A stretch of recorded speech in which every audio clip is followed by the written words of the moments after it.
Hello friends, வாங்க இன்றைக்கி ரொம்ப ஈஸியாகவும் ரொம்ப ஃபாஸ்ட்டாகவும் கொள்ளு துவையல் எப்படி செய்கிறதுன்னு பார்க்கலாம்.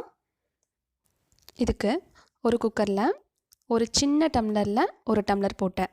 அதாவது அப்ராக்சிமேட்டாக வந்துட்டு 100 கிராம்ஸ் கொள்ளு, 15 சின்ன வெங்காயம், 2 காஞ்ச மிளகாய், இங்கே வேணும்னா பச்சை மிளகாய் சேர்த்துக்கலாம், ஒரு தக்காளி, 2-3 பல் பூண்டு, 5 மிளகு, அரை ஸ்பூன் சீரகம், 1 ஸ்பூன் கொத்தமல்லி, இதெல்லாம் சேர்த்து தேவையான அளவுக்கு தண்ணி சேர்த்துட்டு இது கூட கொஞ்சமாக பெருங்காயத்தூளும் கொஞ்சம் மஞ்சள் தூள் ரெண்டும் சேர்த்து ஒரு 5 விசில் 6 விசில் வச்சு எடுத்துக்கலாம்.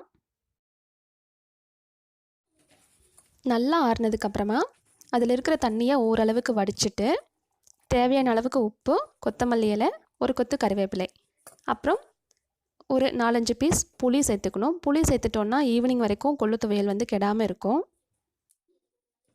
அரைக்கும்போது இந்த வடித்து வச்சுருக்கிற தண்ணியவே சேர்த்து அரைச்சிக்கலாம். அதில் மீதி ஆகிற தண்ணியை வந்துட்டு நம்ம ரசம் வைக்கும்போது யூஸ் பண்ணிக்கலாம். ரசம் ரொம்ப டேஸ்ட்டாக இருக்கும்.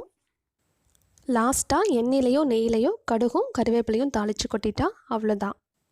இதை விட ஈஸியாகவும் ரொம்ப ஃபாஸ்ட்டாகவும் வந்துட்டு கொள்ளு துவையல் செய்ய முடியாது. இதை பேச்சுலர்ஸ் கூட ஈஸியாக செய்யலாம். ட்ரை பண்ணி பார்த்துட்டு எப்படி இருந்துச்சுன்னு சொல்லிவிட்டு எனக்கு கமெண்ட்டில் சொல்லுங்கள். தேங்க்யூ.